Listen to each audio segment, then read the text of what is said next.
Doctor Baba Saheb Ambedkar का आखिरी सार्वजनिक कार्यक्रम राज्यसभा की कार्रवाई में शिरकत करने का था।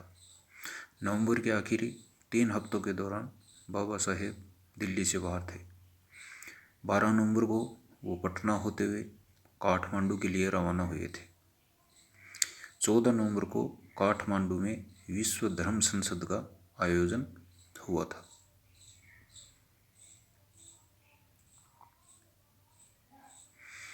इस सम्मेलन का उद्घाटन नेपाल के राजा महेंद्र ने किया था।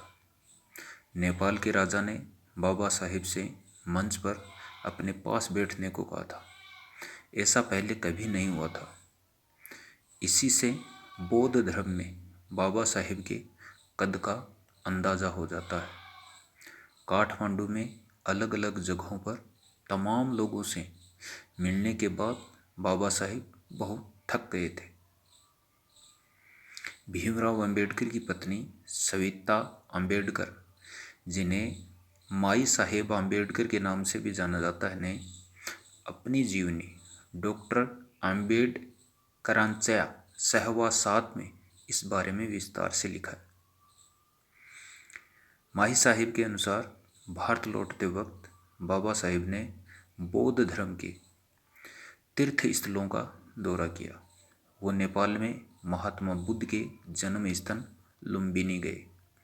उन्होंने पटना में अशोक की मशहूर लाट भी देखी और बोध गया का दौरा भी किया। इस लंबे और थकाऊ दौरे के बाद जब बाबा साहेब 30 नवंबर को दिल्ली लौटे तो वो सफ़र की थकान से निढाल हो रहे थे। दिल्ली में संसद का शीतकालीन सत्र शुरू हो चुका था। हालांकि अपनी खराब सेहत के कारण बाबा साहेब का इस सत्र में हिस्सा नहीं ले पा रहे थे। इसके बाद भी 4 दिसंबर को बाबा साहेब ने राज्यसभा की कार्रवाई में शामिल होने की जिद की। बाबा साहेब के साथ डॉक्टर मावलकर भी थे।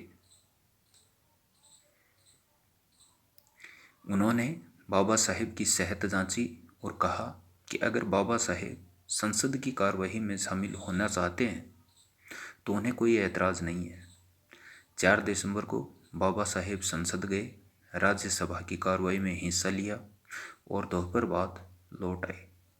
लंच के बाद वो सो गए। यह बाबा साहेब का संसद का आखिरी दौरा था।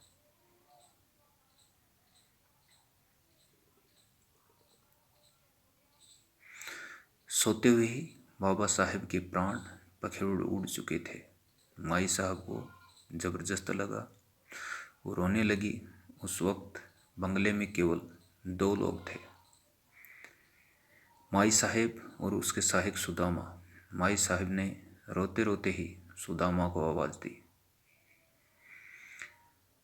बाबा साहेब के पार्थिव शरीर को मुंबई ले जाने के लिए जगजीवन राम ने एक विमान की व्यवस्था की और उसके बाद बाबा साहेब का पार्थिव शरीर नागपुर होते हुए मुंबई ले जाया गया।